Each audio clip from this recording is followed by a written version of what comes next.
اللہ اکبر، 1450 سال تو دور ہو ہی چکے ہیں۔ اللہ اللہ، کتنی غفلت ہے انسان میں۔ پہلے کا دور یہ تھا، پوری پوری رات مصلی پہ گزارتے تھے، پھر بھی اللہ سے ڈر کے کہتے تھے اللہ قیامت میں تو ہم سے کیا پوچھے گا اور ہم تجھے کیا جواب دیں گے۔ یہ فکر تھی فکر، اور آج یہ ہے فلمیں دیکھ رہے ہیں، سیریل دیکھ رہے ہیں، شراب پی رہے ہیں، جوا کھیل رہے ہیں، سود کے دھندے کر رہے ہیں، ماں باپ کا دل دکھا رہے ہیں۔ کون سا وہ گناہ ہے جو مسلم امہ کے اندر موجود نہیں؟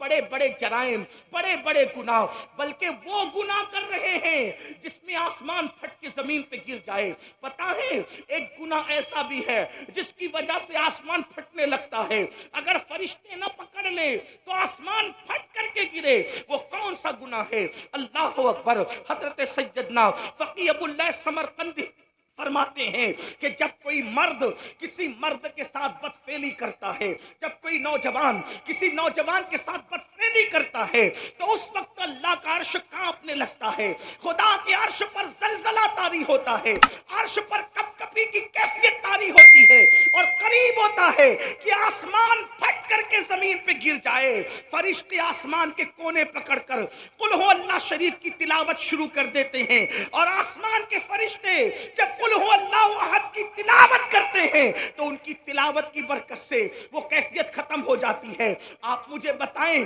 کیا یہ گناہ قوم مسلم میں موجود نہیں؟ اللہ کے رسول علیہ السلام نے فرمایا ایک قریب قیامت زمانہ آئے گا، لڑکے لڑکوں کے ساتھ برائی کریں گے، ایسے لڑکیوں کے پر جیسے غیرت کی جاتی ہے ویسے لڑکوں پہ غیرت کی جائے گی، جیسے لڑکیوں سے منگنی کی جاتی ہے ویسے لڑکوں سے منگنیاں کی جائے گی۔ یہ حالات ہوں گے، یہ سارے جرائم موجود، زنا موجود، شراب موجود، یہ سارے جرائم موجود ہے۔ اس کے بعد انسان کیا سوچتا ہے؟ مولانا میں مسلمان ہوں، مسلمان، میں جنت میں نہیں جاؤں گا تو کون جائے گا؟ اور اس کے بعد بڑی معذرت کے ساتھ کچھ ایسے اسٹیج پر کچھ ایسے غیر ذمہ دار لوگ بھی آتے ہیں جو اسی قوم کو، جو سود کے دھندے کر رہی ہے، جو شراب کے دھندے کر رہی ہے، جو داڑیاں منڈا کر گٹروں میں پھینک رہی ہے، جنہوں نے مسجدوں کو ویران کر دیا ہے، یہ ہفتے میں جمعہ کے دن 2 رکعت کے سوا ان کی اکثریت نماز پڑھنے کے لیے نہیں آتی۔ ہاں ہاں، یہ علماء کو 2 کوڑی کا امام کہتے ہیں، یہ علماء کو 2 کوڑی کا عالم کہتے ہیں۔ اللہ اکبر،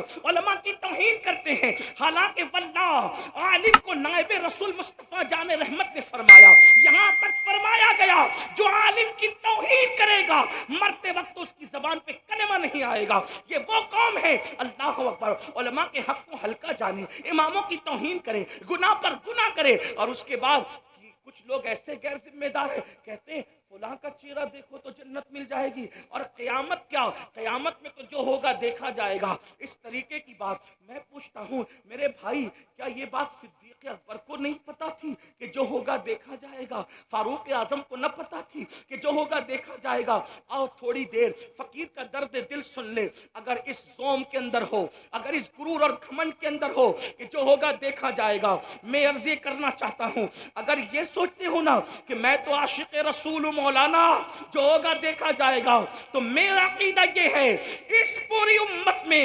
صدیق اکبر سے بڑا کوئی عاشق رسول نہ ہے نہ ہو سکتا ہے۔ صدیق اکبر اس امت کے سب سے بڑے عاشق رسول ہے۔ اللہ اکبر۔ اب اس عاشق رسول کا حال سنو، صدیق اکبر رضی اللہ تعالیٰ عنہ۔ اللہ اکبر۔ کون؟ ابو بکر صدیق۔ اللہ اللہ، میرے آقا صلی اللہ علیہ وآلہ وسلم نے اپنی ظاہری حیات میں جس کو اپنے مصلی پر کھڑا کیا، کون؟ ابو بکر صدیق۔ جانتے ہو ان کا عشق رسول؟ ہمیں تو 24 گھنٹے میں کبھی ایک بار بھی درود پڑھنے کی توفیق نہیں ہوتی۔ ابو بکر صدیق اس ہستی کا نام ہے سب سے زیادہ رسول اللہ کے ساتھ اگر کوئی رہتا ہے تو وہ صدیق اکبر رہتے ہیں، اور سب سے آخری میں رسول اللہ سے ہٹ کر اگر کوئی جاتا ہے تو وہ صدیق اکبر جاتے ہیں۔ لیکن آپ کو بتاؤں اے میری قوم کے جوانوں، صدیق اکبر جب رسول اللہ کو ان کے گھر اقدس پر، ان کے کاشان اقدس پر، ان کے مقدس مکان پر پہنچا کر صدیق اپنے گھر جاتے تو صدیق اکبر کو بیوی دیکھ کر چین نہیں آتا، بچوں کو دیکھ کر چین نہیں آتا، اپنے گھر کے بستر کو دیکھ کے چین نہیں آتا۔ ابو بکر صدیق اپنے گھر میں تڑپتے رہتے، بے چین اور بے قرار رہتے، یعنی حضور کو دیکھے بغیر ان کو چین نہیں آتا، بلکہ صدیق اکبر کہتے ہیں حضور میری تو تمنا یہ ہے کہ چہرہ آپ کا ہو اور نگاہیں میری ہو، بس میری آنکھیں آپ کے چہرے کو تکتی رہا کرے، بس میری تمنا یہ ہے۔ صدیق اکبر اپنے گھر کو لوٹ کر جاتے تو بے چین رہتے، جب بے چینی برداشت نہیں ہوتی تو اپنے گھر سے نکلتے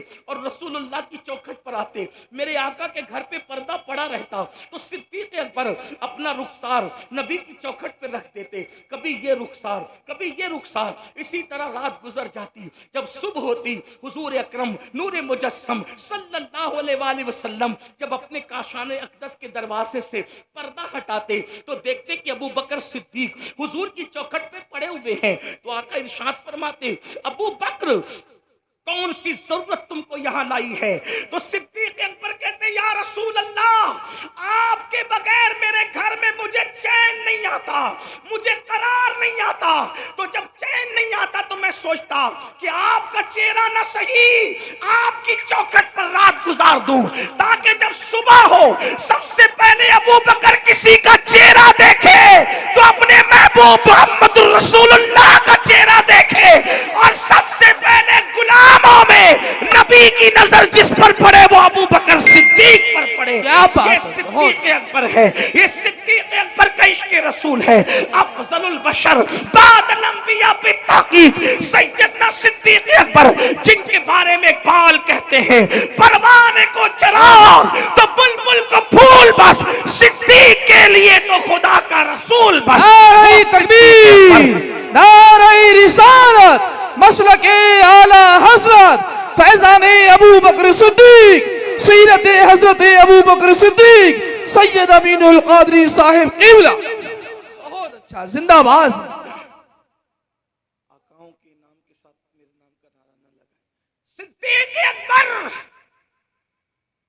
صدیق اکبر جن کو رسول اللہ کا اتنا قرب نصیب تھا کہ حضور اپنے مصلی پر ان کو کھڑا کرتے، ہجرت کی رات ساتھ لے جانا ہے تو ان کو لے جاتے، غار میں ان کو رکھتے ہیں، حضور ان کی مانڈی پر سر رکھ کر آرام کرتے۔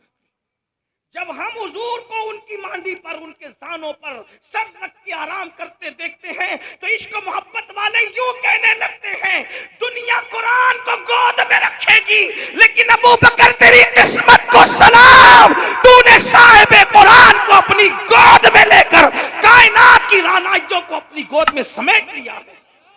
یہ صدیق اکبر ہے۔ حضور محدث اعظم ہند کے چھوچوی رحمت اللہ تعالی علیہ ان کی شان یوں بیان کرتے ہیں، مرتبہ حضرت صدیق کا یہ ہے سید، مرتبہ حضرت صدیق کا یہ ہے سید، ہر فضیلت کے وہ جامع ہیں نبوت کے سوا، ہر فضیلت کے وہ جامع ہیں نبوت کے سوا۔ اب سننا، وہ ابو بکر صدیق جو پوری رات عبادت کرے، وہ ابو بکر صدیق جن کی شان میں قرآن کی آیتیں نازل ہو، وہ ابو بکر صدیق جس کی تعریف مصطفیٰ جان رحمت کرے، سوچو کیسے ہوں گے صدیق؟ ان کو تو آخرت سے بے فکر ہو جانا چاہیے تھا کہ رسول اللہ میری تعریف کر رہے، وہ بھی کیسے تعریف کر رہے، اللہ اکبر۔ ایک مرتبہ حسان بن ثابت میرے آقا کی نعت لکھ کر لائے، ذرا کان کھول کے سن لو میرے بھائیوں، صدیق اکبر کی شان کیا ہے اور پھر ان کی فکر آخرت کیا ہے۔ اللہ اکبر، حسان بن ثابت رسول اللہ کی شان میں نعت لکھ کے لاتے ہیں، کنز العمال میں روایت موجود ہے۔ میرے آقا نے وہ کیا حسان کا حضور میں نعت لایا ہوں، فرمایا او حسان تم میری شان میں لکھ لکھ کر لاتے ہو، کبھی میرے ابو بکر کی شان میں بھی کچھ لکھا ہے؟ کبھی میرے ابو بکر کی شان میں بھی کچھ لکھا ہے؟ اس کی شان میں بھی لکھو جس کی منقبت نبی رحمت لکھوا ہے۔ آپ اندازہ کریں، جس کی منقبت سید الکونین لکھوائے، سید العالمین لکھوائے، پوری دنیا جس کی شان بیان کرے، وہ شان والا نبی حسان کو کہے کہ حسان میرے ابو بکر کی شان لکھ، وہ صدیق اکبر ہے، وہ صدیق اکبر ہے۔ لیکن اب سن لو، وہ میری قوم کے جوان جو جمعہ کی 2 رکعت کبھی بے وضو پڑھتے ہیں کبھی بے غسل پڑھتے ہیں، اس پہ ہنسنے کی بات نہیں، میں کوئی لطیفہ نہیں کہہ رہا ہوں، توجہ کرنا، بے غسل اور بے وضو اس لیے کہہ رہا ہوں کیونکہ 35 سال کا ہو گیا ابھی تک غسل کرنا بھی نہیں سیکھا۔ جب نہانا ہوا اٹھا کر کے بالٹیاں بار لیا، شاور کے نیچے کھڑا ہو گیا، پتا بھی نہیں 35 سال کا ہوا، 3 4 بچوں کا باپ ہوا، نہانا بھی نہیں سیکھا۔ 25 سال سائنس اور ٹیکنالوجی کو سیکھنے میں لگا دیا جس سے دنیا سنور. میں مخالف نہیں ہوں، میں تو کہتا ہوں سکھاؤ. ستاروں کے آگے جہاں اور بھی ہے، ابھی عشق کے امتحان اور بھی ہے. تو شاہی ہے، پرواز ہے، کام تیرا، تیرے سامنے آسماں اور بھی ہے.